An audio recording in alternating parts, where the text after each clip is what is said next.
Rave party అంటే రాత్రంతా రేవెట్టేయడమే. అంటే యెస్. అది ఇది అని లేదు. ఆడు, ఈడు అని చూడకూడదు. అలా ఇలా అని ఆలోచించకూడదు. అక్కడ, ఇక్కడ ఎక్కడైనా పర్లేదు. అంతసేపు, ఇంతసేపు అని లేదు. పెద్ద, చిన్న తేడా వద్దు. మధ్య మధ్యలో మందు, ఇంకా మత్తు కోసం డ్రగ్స్. మత్తులో ఎగరడానికి డ్యాన్స్ ఫ్లోర్, పిచ్చెక్కించే మ్యూజిక్. ఒక సెపరేట్ ప్రపంచం క్రియేట్ చేసుకుంటారు. అక్కడ no limits, no rules. Liquor, drugs పక్కన పెడితే విచ్చలవిడి శృంగారం. దీనికోసమే రేవ్ పార్టీకెళ్తారు.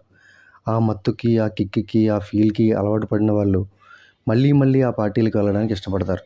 జనరల్‌గా ఈ పార్టీలు 24 గంటల నుంచి 3 రోజుల వరకు జరుగుతుంటాయి. అది కూడా ప్రపంచానికి దూరంగా ప్రైవేట్ ఫామ్ హౌసుల్లో అరేంజ్ చేస్తారు. ఇది చాలా కాస్ట్లీ వ్యవహారం. ఎంట్రీ ఫీజు లక్షల్లో, 50 లక్షలు కూడా ఉంటుందని వినికిడే.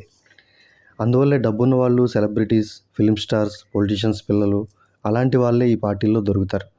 ఇక్కడ ఇలాంటి తప్పుడు పనులు చేస్తారు కాబట్టే దొరికాక కెమెరాల ముందు మొహాలు దాచుకుని తిరుగుతారు.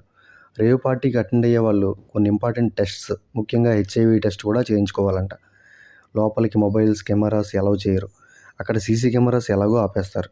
నచ్చిన వాళ్ళతో ఎంజాయ్ చేయడానికి రూమ్స్ ఫెసిలిటీ కూడా ఉంటుంది.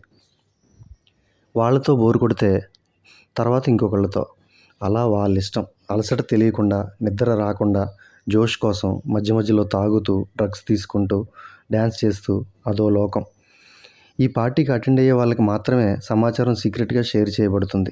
ఏమేమి ఉంటుందనే మెన్యూ కూడా అంట. ఆ మెన్యూలో శృంగారం అని కూడా ఉంటుందట, ఓ ఐటెంలా.